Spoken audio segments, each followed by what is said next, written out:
தூத்துக்குடி சகோதரர்கள் கொலையில் 5 பேர் கைது செய்யப்பட்டிருக்கிறார்கள். அவர்களிடமிருந்து பரபரப்பு வாக்குமூலம் பெறப்பட்டிருக்கிறது. ஏற்கனவே 3 பேர் கைது செய்யப்பட்ட நிலையில் முனீஸ்வரன், காளிராஜ் ஆகியோர் தற்போது கைது செய்யப்பட்டிருக்கிறார்கள். சகோதரர்கள் கொன்று புதைக்கப்பட்ட விவகாரத்தில் உறவினர் ரித்தன் உள்ளிட்ட 5 பேர் கைது. மேலும் விவரங்களை செய்தியாளர் விஜயகாந்த் வழங்கி கேட்கலாம். விஜயகாந்த், வணக்கம். தற்போது கைது செய்யப்பட்டவர்களுக்கும் கொலைக்கும் என்ன சம்பந்தம், என்ன வாக்குமூலம் அவர்களிடமிருந்து பெறப்பட்டிருக்கிறது, கள நிலவரம் என்ன?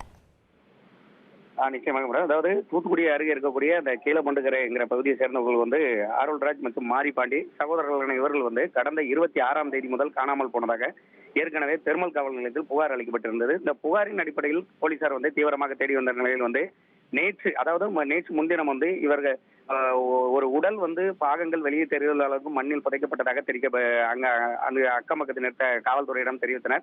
அப்போது உடனடியாக விரைந்து வந்த போலீசார் உடனடியாக அந்த உடல்களை தோண்டி பார்க்கும்போது ஒரு உடலை தேடி அதை தோண்டிய போது 2 உடல்கள் இருந்தது பெரும் பரபரப்பை ஏற்படுத்தியது.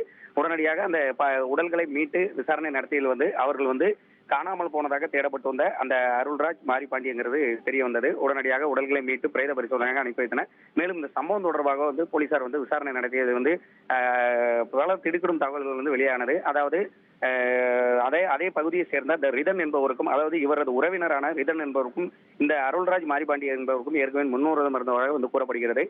இதன் அடிப்படையில் இந்த கொலை நடந்திருப்பதாக முதற்கட்ட விசாரணையில் தெரிய வந்தது. உடனடியாக இந்த ரிதன் மற்றும் அவனது கூட்டாளி முத்துமீரன், முகமது மீரான் மற்றும் சங்கர் ஆகியோரை நேற்று போலீசார் கைது செய்து விசாரணை நடத்தியதில் பல திடுக்கிடும் தகவல்கள் வெளியானது. அதாவது போலீசாரின் முதற்கட்ட விசாரணையில் கஞ்சா முன்னுரிதம் காரணமாக இந்த கொலை நடந்ததாக தெரிவிக்கப்பட்ட நிலையில் அந்த முழு விசாரணை தற்போது வெளிவந்துள்ளது. இந்த ரிதன் எங்கக்கூடிய முதல் குற்றவாளியான ரிதன் என்பவர்களுடைய சகோதரர் ஏற்கனவே தற்கொலை செய்துள்ளார். அதற்கும் இந்த அருள்ராஜ், மாரிபாண்டி தான் காரணம் என்று பலமுறை இவர்களுக்கு தகராறு ஏற்பட்டு வந்துள்ளது. இதன் காரணமாகவே இந்த கொலை நடந்ததாகவும் கூறப்பட்டிருக்கிறது.